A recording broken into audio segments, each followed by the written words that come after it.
আমার নাম ফারজানা আক্তার। আমি প্রভাষক অর্থনীতি বিভাগ দনিয়া বিশ্ববিদ্যালয় কলেজ। আজকে প্রিয় শিক্ষার্থী, তোমাদের সাথে অনেক দিন ধরে আমাদের দেখা নাই, কিন্তু আমরা অনলাইনের মাধ্যমে তোমাদের সাথে আমাদের যে শিক্ষার কার্যক্রম তা আমরা চালিয়ে যাচ্ছি।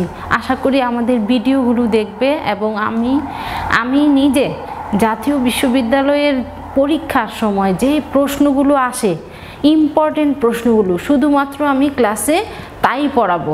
আজকে আমি পড়াবো বাংলাদেশের অর্থনীতির শিক্ষা, এই তৃতীয় বর্ষ নবম অধ্যায়ের শিরোনাম হচ্ছে দারিদ্র্য। আজকের পাঠ্যসূচি হচ্ছে দারিদ্র্যের দুষ্টচক্র। দারিদ্র্যের দুষ্টচক্র পড়ানোর আগে দারিদ্র্য কি সেটা বলছি। 1981 সালে অমর্ত্য সেন বলেন, একটা দেশের জনগণ যখন তার মৌলিক চাহিদা খাদ্য, বস্ত্র, বাসস্থান, শিক্ষা, চিকিৎসা যখন না পায়, তখন এই পরিস্থিতিকে বলা হয় দারিদ্র্য।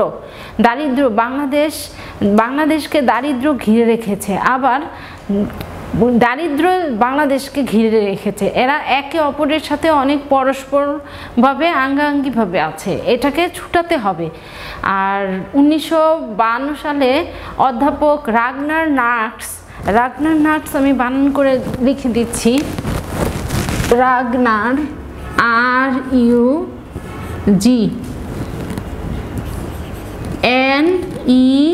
RUGNER, রাগনার্স নাটস NAKS,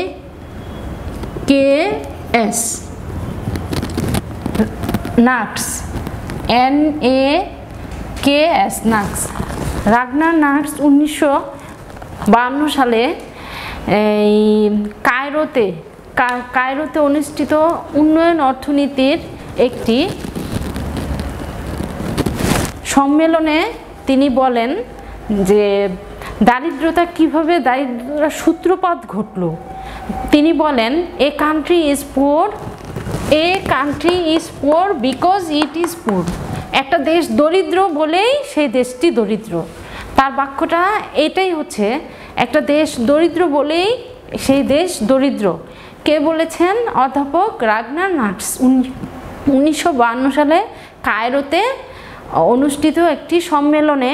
সেই সম্মেলন কেন্দ্র ছিল উন্নয়ন অর্থনীতি, আর দারিদ্রতার বিষয়টি উন্নয়ন অর্থনীতিতেই হয়ে থাকে। 1982 সালে অমর্ত্য সেন এই দারিদ্রতা নিয়ে অনেক ব্যাখ্যা প্রদান করেন এবং উনি এই দারিদ্রতার জন্য নোবেল পুরস্কার লাভ করেছেন। তার থিওরি হলো, যখন একটা দেশ বা একটা পরিবার বা একটা রাষ্ট্র অটোমেটিক্যালি জড়িয়ে আছে কার সাথে? দারিদ্রতার সাথে। যেখানে আমাদের আয় কম, কর্মসংস্থানের অভাব, বিনিয়োগের অভাব, মূলধনের অভাব, সেখানে অবশ্যই দারিদ্র্য থাকবে। এই যে অভাব একটাকে ধরে রেখেছে। আমাদের দেশে যদি কর্মসংস্থান দিতে পারা যেত, অমর্ত্য সেন বলেছেন, যদি কর্মসংস্থান দিতে পারি তাহলে আয় বাড়বে, উৎপাদন বাড়বে, ভোগ বৃদ্ধি পাবে, তারপর এই মূলধন বৃদ্ধি পাবে, বিনিয়োগ বৃদ্ধি পাবে, আবার উৎপাদন ক্ষমতাটা বৃদ্ধি পাবে।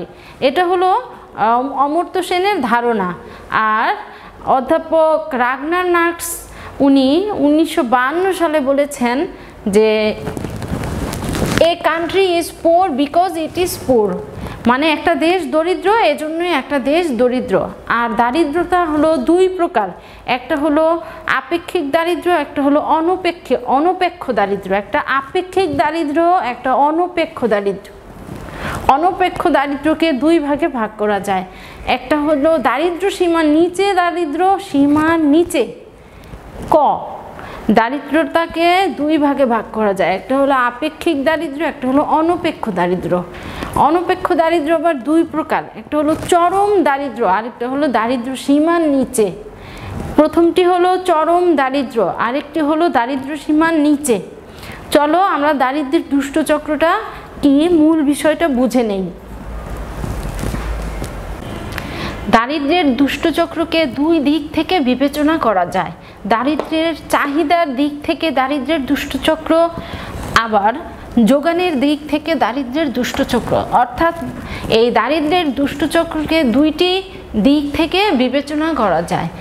এই যদি একটি দেশে স্বল্প উৎপাদন ক্ষমতা থাকে, যে দেশে উৎপাদন কম, উৎপাদন হচ্ছে না, উৎপাদক নেই, সেই দেশে স্বল্প উৎপাদন ক্ষমতা হলে মানুষের আয় স্বল্প হয়ে যায়, মানুষের আয় কমে যায়। যদি মানুষের আয় কমে যায় তখন চাহিদাও কমে যায়, আর চাহিদা কমে গেলে বিনিয়োগও কমে যায়। আর যদি এই স্বল্প আয় হয় তখন ভোগ স্তর নিচে নেমে যায়, মানে মানুষ উন্নত খাবার বা উন্নত পোশাক ব্যবহার করতে পারে না। কেন? এই স্বল্প আয়ের জন্য। আর স্বল্প আয় বলেই স্বল্প চাহিদা, আমাদের উন্নত জীবনযাপনের অভাব, জীবনযাত্রার মান সর্বনিম্ন। জীবনযাত্রার মান যখন সর্বনিম্ন তখন বিনিয়োগ নেই।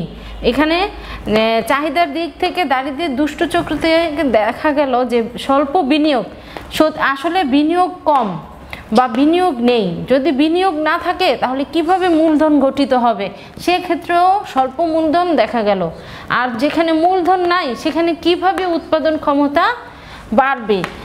চাহিদার দিক থেকে দারিদ্র্যের দুষ্টচক্র এইভাবে বর্ণনা করা যায়।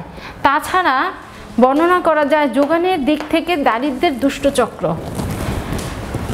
স্বল্প আয়, মানুষের আয় কম, যখন মানুষের আয় কম মানুষের তখন চাহিদাও কমে যায়, আর চাহিদা কমে যায় তখন কি হয়, মানুষের ভোগও কমে যায়, মানুষের ভোগ বিলাসিতা কমে যায়, তখন মানুষের সঞ্চয় থাকে না, সঞ্চয় কম। যদি সঞ্চয় না থাকে তাহলে বিনিয়োগ হবে স্বল্প বিনিয়োগ, আর যদি বিনিয়োগ কম হয় তাহলে মূলধন গঠন হবে কম, মূলধন গঠন কম হলে উৎপাদন ক্ষমতা বৃদ্ধি পাবে না, সেক্ষেত্রে স্বল্প উৎপাদন ক্ষমতা দেখানো হচ্ছে। এই চিত্রটি হচ্ছে যোগানের দিক থেকে দারিদ্র্যের দুষ্টচক্র। আর অধ্যাপক নার্স দারিদ্র্যের দুষ্টচক্রকে ভেঙে দেওয়ার জন্য কি কি করতে হবে সেটাও জানিয়েছেন। দারিদ্র্যের দুষ্টচক্র ভেঙে ফেলার সর্বোত্তম পন্থা আয় বৃদ্ধি। বাংলাদেশ, আমি আজকে পড়াচ্ছি বাংলাদেশের অর্থনীতি শিক্ষা। বাংলাদেশের মানুষের আয় বৃদ্ধি ঘটাতে হবে, বেকার সমস্যা দূর করতে হবে, বেতন ভাতা বৃদ্ধি করতে হবে, এইভাবে আয় বৃদ্ধি করা যায়। আয় বৃদ্ধি করে দারিদ্র্যের দুষ্টচক্র ভেঙে ফেলা যায়। আর আয় বৈষম্য কমানো, মানুষের আয়ের মধ্যে বৈষম্য রয়েছে, একই পেশায় কাজ করে কেউ বেশি বেতন পাচ্ছে, কেউ বেতন পাচ্ছে না, বা কেউ কম বেতন পাচ্ছে। এই আয় বৈষম্যটা আমাদের কমাতে হবে। যদি বাংলাদেশ আয় বৈষম্য কমাতে পারে তাহলে দারিদ্র্যের দুষ্টচক্র ভেঙে ফেলা যাবে। অবকাঠামোগত উন্নয়ন, অবকাঠামো হলো একটা দেশের যান্ত্রিক, তারপর শিল্প কারখানা, রাস্তাঘাট, খাল বিল এবং ব্রিজ, যোগাযোগ ব্যবস্থা, এই যাবতীয় যানবাহন, এইগুলোর উন্নয়ন ঘটাতে হবে। এগুলোর উন্নয়ন ঘটালে দারিদ্র্যের দুষ্টচক্র ভেঙে ফেলা যাবে। মানব সম্পদের উন্নয়ন, মানব সম্পদ, মানুষ হলো এক প্রকার সম্পদ, মানুষ কখনো বোঝা হয় না, মানুষ সম্পদ। এই মানব সম্পদের প্রশিক্ষণের মাধ্যমে উন্নয়ন ঘটাতে হবে। বিভিন্ন যান্ত্রিক প্রশিক্ষণ দিতে হবে, বিভিন্ন কলাকৌশলিক প্রশিক্ষণ দিতে হবে। বিভিন্ন কলাকৌশলিক প্রশিক্ষণ দিলে এই মানব সম্পদের উন্নয়ন ঘটানো সম্ভব। উন্নত প্রযুক্তির ব্যবহার ঘটাতে হবে। শিল্প কারখানায়, কলকারখানায় মানুষের পরিবর্তে উন্নত প্রযুক্তির ব্যবহার ঘটালে উৎপাদন বেশি হবে। উৎপাদন বেশি হলে আমাদের আয় বাড়বে, উৎপাদন বৃদ্ধি পেলে আয় বাড়বে। জনসংখ্যা বৃদ্ধি রোধ, বাংলাদেশ একটি জনসংখ্যা বহুল দেশ। এই দেশের জনসংখ্যা দিন দিন বৃদ্ধি পেয়ে যাচ্ছে, কিন্তু জনসংখ্যাকে আমরা জনসম্পদে পরিণত করতে ব্যর্থ হচ্ছি। যদি আমরা জনসংখ্যা বৃদ্ধি রোধ করি বা সরকার জনসংখ্যা বৃদ্ধি রোধের জন্য বিভিন্ন ধরনের কর্মপরিকল্পনা করেন, তখন দারিদ্র্যের দুষ্টচক্র ভেঙে ফেলা যাবে। দারিদ্র্য বিমোচন কর্মসূচি জোরদার করা, দারিদ্র্য বিমোচন কর্মসূচি জোরদার করতে হবে। যে দেশে দারিদ্র্য বিমোচন বিভিন্ন ধরনের কর্মসূচি রয়েছে, বিভিন্ন ধরনের ভাতা রয়েছে, যেমন বেকার ভাতা, বেকাররা ভাতা পাবে। যদি কর্মসংস্থানের ব্যবস্থা সরকার করতে না পারে তখন বেকারদেরকে অবশ্যই ভাতা দিতে হবে। বেকার ভাতার মাধ্যমে দারিদ্র্য বিমোচন কর্মসূচি জোরদার করতে হবে। এই কাজটি কে করবে? বাংলাদেশ সরকার। বাংলাদেশ সরকার দারিদ্র্য বিমোচন কর্মসূচি জোরদার করলে দারিদ্র্যের দুষ্টচক্র ভেঙে ফেলা সম্ভব। অভ্যন্তরীণ সঞ্চয় বৃদ্ধি। বাংলাদেশের অর্থনীতিতে দারিদ্র্যের দুষ্টচক্র থাকবে না যদি অভ্যন্তরীণ সঞ্চয় বৃদ্ধি করি। আমরা দেখলাম যে দুইজন অর্থনীতিবিদ যখন তাদের দারিদ্র্যের দুষ্টচক্রটি চিত্রে আকারে প্রকাশ করেছে, কারোই চিত্রে আমি এই সঞ্চয়ের লক্ষ্য করতে পারি নাই। স্বল্প আয় থেকে এই আয় থেকেই সঞ্চয় হয়, আয়ের পর সঞ্চয় আসে, এই সঞ্চয়টা কম। অভ্যন্তরীণ সঞ্চয় বৃদ্ধি করতে হবে। বৈদেশিক বাণিজ্যর বেলায় আমাদের আমদানি কমাতে হবে, আমদানি ব্যয় কমাতে হবে, আর রপ্তানি আয় বৃদ্ধি করতে হবে। আমদানি ব্যয় কমাতে হবে, রপ্তানি আয় বৃদ্ধি করতে হবে। সঠিক পরিকল্পনা। বাংলাদেশ সরকার যদি দারিদ্র দুষ্টচক্র ভেঙে ফেলার জন্য সঠিক পরিকল্পনা গ্রহণ করেন তখন দারিদ্র্যের দুষ্টচক্র ভেঙে ফেলা যাবে। সরকার বিভিন্ন ধরনের পরিকল্পনা করতে পারে। সরকার দেশের অভ্যন্তরে কল কারখানা যন্ত্রপাতি তৈরি করতে পারে। আমরা বাংলাদেশ চীন থেকে বিভিন্ন ধরনের সরঞ্জাম নিয়ে আসা হয়, এগুলো বাংলাদেশে তৈরি করলে আমাদের বেকার সমস্যা দূরীকরণ হবে আর পরিকল্পনাটাও সঠিক হবে। রপ্তানি বৃদ্ধি। রপ্তানি আয় বৃদ্ধি করতে হবে। বাংলাদেশ থেকে বিভিন্ন পণ্য বিদেশে আমরা রপ্তানি করে রপ্তানি আয় বৃদ্ধি করব। অন্যদিকে আমরা আমদানি কমিয়ে দেব। আমাদের যে সকল পণ্য প্রয়োজন সেই সকল পণ্য বাংলাদেশের মাটিতেই উৎপাদিত হবে। আমরা কেন বিদেশ থেকে আমদানি করতে যাব? বাংলাদেশ সরকারের দায়িত্ব হচ্ছে রপ্তানি বৃদ্ধি করা এবং আরও দায়িত্ব হচ্ছে আমদানি হ্রাস করা। আমরা যদি আমাদের পণ্যগুলো বিদেশে রপ্তানি করে বৈদেশিক আয় উপার্জন করি আর আমরা আমদানি কমিয়ে দিয়ে যদি আমদানি হ্রাস করি, আমদানি কমিয়ে দেই, আমদানি হ্রাস মানে আমদানি কমিয়ে দেই, যে সকল দ্রব্য আমাদের প্রয়োজন সেটা আমাদের দেশেই উৎপাদন করা হোক। বাংলাদেশ সরকার যদি এই দিকটায় সজাগ হয় তাহলে দারিদ্র্যের দুষ্টচক্র আমরা ভেঙে ফেলতে পারবো। বৈদেশিক সাহায্য, অনুদান ও ঋণের কাম্য ব্যবহার। বৈদেশিক সাহায্য এবং অনুদান ও ঋণের কাম্য ব্যবহার হয় না বলেই বাংলাদেশে এখনও দারিদ্র্যের দুষ্টচক্র রয়েছে। মাথাপিছু আয় কম, জীবনযাত্রার মান নিম্ন। দুর্নীতিমুক্ত সুশাসন।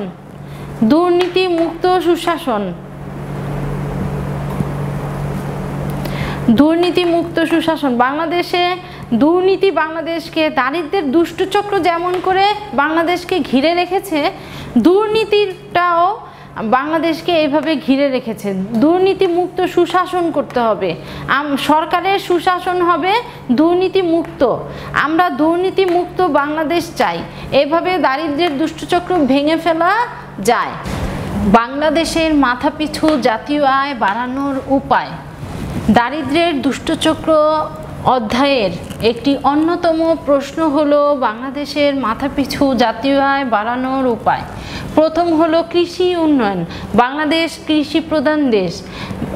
বাংলাদেশের ৭৫% লোকই কৃষি কর্মকাণ্ডের সাথে জড়িত এবং বাংলাদেশ যদি কৃষি উন্নয়ন ঘটাতে না পারে, যেমন কৃষির সিজনাল কৃষি, তখন যদি পানির সরবরাহ না দিতে পারে তাহলে কৃষি উৎপাদন ব্যাহত হয়। কৃষি উৎপাদন ব্যাহত হলে আমাদের দেশ দরিদ্র হয়ে পড়ে। এই কৃষি উন্নয়ন প্রথমে ঘটাতে হবে, তারপর শিল্পায়ন। বাংলাদেশ শিল্প ভিত্তিক দেশ নয়। বাংলাদেশের অধিকাংশ শিল্প পণ্য আমদানি করে আনতে হয় বিশ্বের বিভিন্ন দেশ থেকে।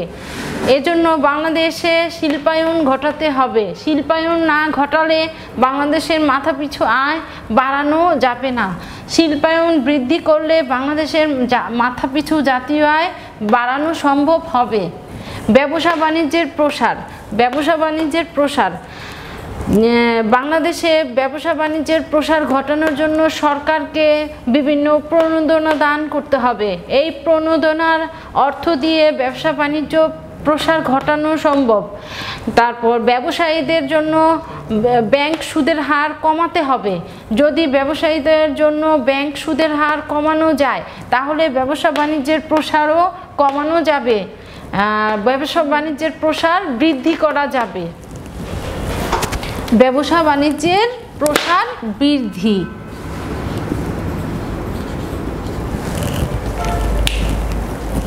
অবকাঠামো উন্নয়ন। অবকাঠামো বলতে বোঝায় একটি দেশের রাস্তাঘাট, যোগাযোগ ব্যবস্থা, একটি দেশের অবকাঠামো, একটি দেশের যোগাযোগ ব্যবস্থা, রাস্তাঘাট উন্নয়ন, শিল্পের জন্য শিল্প কারখানা গড়ে তোলা, কৃষির জন্য কৃষির আবাদযোগ্য জমি তৈরি করা, এগুলো সবগুলোই সরকারের কাজ। আমি আজকে যে পয়েন্টগুলো বর্ণনা করব সবগুলো প্রত্যেকটি পয়েন্টের সাথে সরকার জড়িত। কোনো মানুষ একা এই কাজগুলো করতে পারবে না, কোনো জনগণের হাতেও তুলে দেওয়া যাবে না। এই অবকাঠামোর উন্নয়ন ঘটাতে হবে সরকারকে বহুমুখী প্রকল্প গঠন করতে হবে। এই বহুমুখী প্রকল্পের মাধ্যমে অবকাঠামোর উন্নয়ন সম্ভব হবে। জনসংখ্যা নিয়ন্ত্রণের কাজ ও দায়িত্ব সরকারের। একটি সরকার যদি চায় তার দেশের জনসংখ্যার নিয়ন্ত্রণ ঘটাতে, অবশ্যই সেই সরকার অবশ্যই পারবে জনসংখ্যার নিয়ন্ত্রণ ঘটাতে। কিন্তু বাংলাদেশের বেলায় জনসংখ্যা নিয়ন্ত্রণের কোনো ধরনের ব্যবস্থাই সরকার করে না। প্রাকৃতিক সম্পদ ও জনসংখ্যা নিয়ন্ত্রণে যারা একটু শিক্ষিত হয়, শিক্ষিত মানুষ একটি সন্তান অথবা দুইটি সন্তানের বেশি তারা গ্রহণ করে না। শুধুমাত্র শিক্ষিত মানুষেরাই জনসংখ্যা নিয়ন্ত্রণ ঘটাচ্ছে। আর জনসংখ্যা যখন মানুষ বেশি ক্ষুধার্ত থাকে তখন প্রজনন ক্ষমতা বেশি থাকে। এজন্য দরিদ্র মানুষগুলোর সন্তানাদি বেশি হয়, তাদের প্রজনন ক্ষমতা বেশি থাকে, কারণ তারা ক্ষুধার্ত থাকে। প্রাকৃতিক সম্পদের দক্ষ ব্যবহার। বাংলাদেশ বিভিন্ন প্রাকৃতিক সম্পদের দক্ষ ব্যবহার ঘটাতে পারে। প্রাকৃতিক সম্পদে ভরপুর হলো বাংলাদেশ। আমাদের দেশের প্রকৃতি এরকম যে কোনো ধরনের পশু পাখি মাছ প্রাণী আবাদ করা যাবে। এই সম্পদগুলোর দক্ষ ব্যবহারের ঘটাতে হবে। এটা একমাত্র পারে সরকার। কোনো ব্যক্তি আমার এই পয়েন্টগুলো কোনো ব্যক্তি বা সমাজ তৈরি করতে পারবে না। আজকে মাথাপিছু জাতীয় আয় বাড়ানোর উপায়গুলো সম্পূর্ণভাবে সরকারের হাতে নিয়োজিত। 7 নম্বর পয়েন্ট, সঞ্চয় মূলধন ও বিনিয়োগ বৃদ্ধি। সঞ্চয় মূলধন ও বিনিয়োগ বৃদ্ধি ঘটাতে হবে। একটি দেশের যদি সঞ্চয় বৃদ্ধি পায় তাহলে সঞ্চয়ের অর্থ দিয়ে মূলধন গঠন করে। আর যখন মূলধন গঠন হয়ে যায় তখন সেই অর্থটা বিনিয়োগ আকারে চলে যায়। তাহলে যদি সঞ্চয় বৃদ্ধি করা যায় তাহলে মূলধন বাড়ানো যাবে। আর মূলধন বৃদ্ধি করতে পারলে বিনিয়োগ বৃদ্ধি পাবে। শিক্ষা বিস্তার। একটি দেশের দণ্ড মানে একটি দেশ দাঁড়িয়ে থাকবে কিসের উপর? দেশ দাঁড়িয়ে থাকবে শিক্ষার উপরে। দেশ দাঁড়িয়ে থাকবে শিক্ষা বিস্তার। শিক্ষা শুধুমাত্র পুঁথিগত শিক্ষা নয়, শিক্ষা অনেক রকমের রয়েছে। যেমন আমাদের দেশ শুধু মনে করে যে সার্টিফিকেট, অনার্স মাস্টার্সের সার্টিফিকেট হলেই সে দেশ উন্নত হয়ে যাবে। না, শিক্ষা শুধু এই ধরনের প্রাতিষ্ঠানিক শিক্ষা নয়, অপ্রাতিষ্ঠানিক বিভিন্ন শিক্ষা রয়েছে। যেমন সেলাই কাজ, যেমন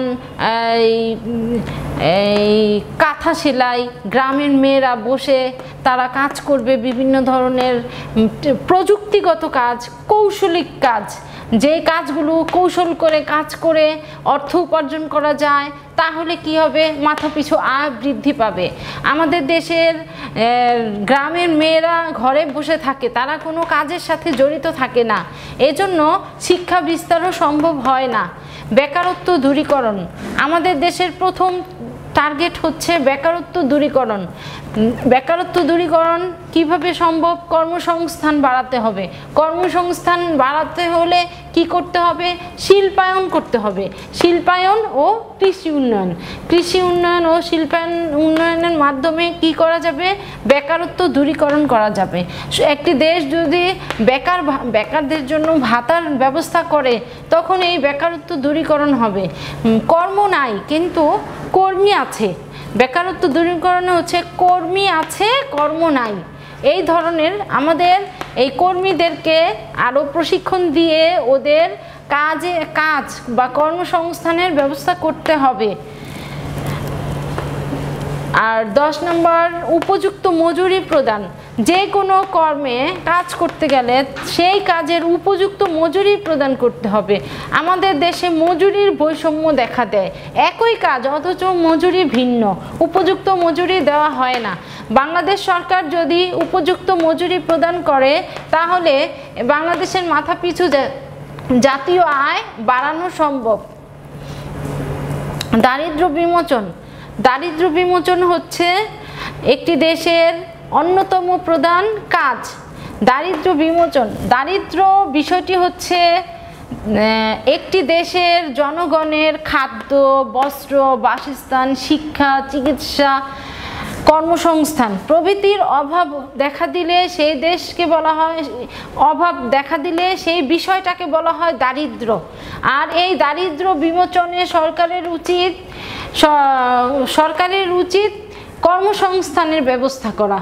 তাহলে কর্মসংস্থান কিভাবে ব্যবস্থা করবে? আবার গোড়ার দিকে চলে আসি। কর্মসংস্থানের ব্যবধান কি বৃদ্ধি করা যায়? কৃষি উন্নয়নের মাধ্যমে, শিল্প উন্নয়নের মাধ্যমে, ব্যবসা বাণিজ্যের প্রসার বৃদ্ধির মাধ্যমে কর্মসংস্থান বৃদ্ধি করা যায় এবং দারিদ্র্য বিমোচন করা যায়। রপ্তানি বৃদ্ধি। বাংলাদেশ রপ্তানিতে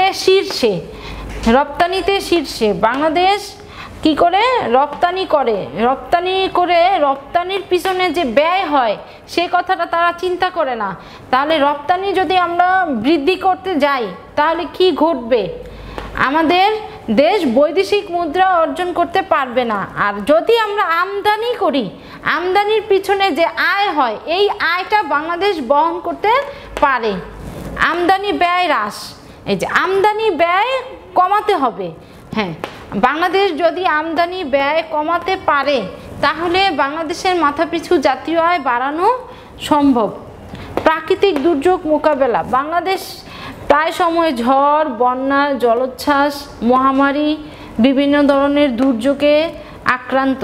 প্রাকৃতিক দুর্যোগ মোকাবেলা করার জন্য বাংলাদেশ সরকারকে ব্যবস্থা নিতে হবে। যেই সকল এলাকায় নদী ভাঙন, বন্যা অথবা খরা, এগুলো সরকারকে এক একটা মৌসুমের পূর্বেই ব্যবস্থা গ্রহণ করতে হবে যাতে প্রাকৃতিক দুর্যোগ মোকাবেলা করা যায়। প্রাকৃতিক দুর্যোগের সময় মানুষকে খাদ্য সহায়তা করতে হবে, বিশুদ্ধ পানি সহায়তা করতে হবে, তাহলে প্রাকৃতিক দুর্যোগ মোকাবেলা সম্ভব। উন্নত প্রশিক্ষণ। বাংলাদেশ একটি অনুন্নত উন্নয়নশীল দেশ। এ দেশে উন্নত প্রশিক্ষণের অভাব রয়েছে। যদি বাংলাদেশ উন্নত প্রশিক্ষণের ব্যবস্থা করতে পারে তাহলে বাংলাদেশের মাথাপিছু জাতীয় আয় বাড়ানো সম্ভব। সঠিক পরিকল্পনা। বাংলাদেশের অর্থনৈতিক উন্নয়নে সঠিক পরিকল্পনা গ্রহণ করতে হবে। 5 বছর মেয়াদী পরিকল্পনা, 10 বছর মেয়াদী পরিকল্পনা এবং পরিকল্পনা পর্যালোচনা করতে হবে। খুব সঠিক পরিকল্পনা পর্যালোচনার মাধ্যমে আমাদের দেশকে আমরা এগিয়ে নিয়ে যেতে পারবো এবং বাংলাদেশের মাথাপিছু জাতীয় আয় বাড়ানো সম্ভব হবে। দুর্নীতিমুক্ত সুশাসন। বাংলাদেশ দুর্নীতিতে খুব দক্ষ। তারা এই দারিদ্র্যের দুষ্ট চক্রটা যেভাবে আবদ্ধ, দুর্নীতিটারও একটা চক্র রয়েছে। এই চক্রটাকে ভাঙতে হবে, ভেঙে দুর্নীতিমুক্ত সুশাসন করতে হবে। রাজনৈতিক স্থিতিশীলতা ও সামাজিক শান্তি। একটি দেশে যদি রাজনৈতিক অস্থিতিশীলতা বজায় থাকে, হরতাল, অবরোধ, ভাঙচুর, রাস্তাঘাট আটকানো, এই ধরনের রাজনৈতিক অস্থিতিশীলতা থাকলে কোনোদিনই জাতীয় আয় বাড়ানো সম্ভব হবে না। যদি রাজনৈতিক স্থিতিশীলতা ও সামাজিক শান্তি আনয়ন করা যায় তবে বাংলাদেশের মাথাপিছু জাতীয় আয় বৃদ্ধি করা সম্ভব। সবাইকে ধন্যবাদ। 1981 সালে অর্থনীতিবিদ অমর্ত্য সেন বলেন, দারিদ্র বলতে এমন এক অবস্থা বোঝায় যখন মানুষ তার আয় উপার্জন দ্বারা জীবন ধারণের মৌলিক প্রয়োজনগুলো মেটাতে পারে না। দারিদ্র হচ্ছে একটি বহুমাত্রিক অর্থনৈতিক সমস্যা।